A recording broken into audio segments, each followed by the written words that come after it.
কদিন পরই তো ঈদ। ঈদে সবাই নতুন জামা কাপড় পরে, আমিও হয়তো পরব। কিন্তু অনেক মানুষ আছে, গরিব লোক, তারা হয়তো কিনতে পারবে না। আমি কয়েকটা শাড়ি কিনলাম গরিব মহিলাদের জন্য, ওদেরকে দেব বলে।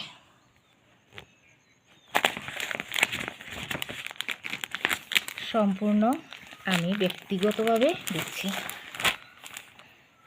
আমার নিজস্ব ফান্ড থেকে।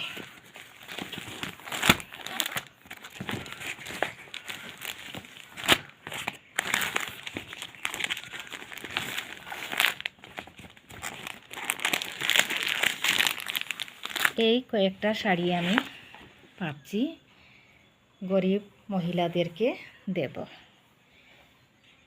আর কিছু টাকা দেব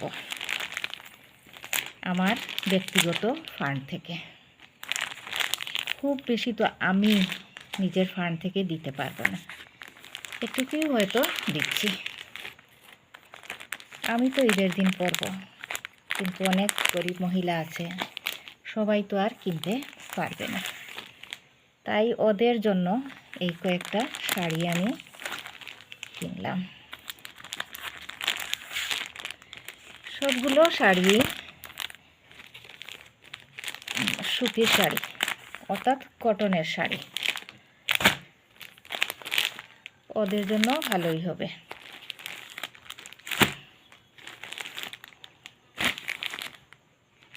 আর অল্প কিছু টাকাও দেব ভাবলাম।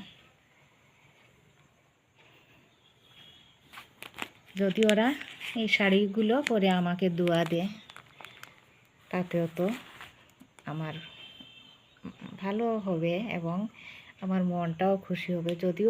যদি ওরা মনে মনে আমাকে দোয়া দেয়, যদি আমি নাও জানি, তবু তো আল্লাহ জানবেন আমাকে ওরা দোয়া দিচ্ছে।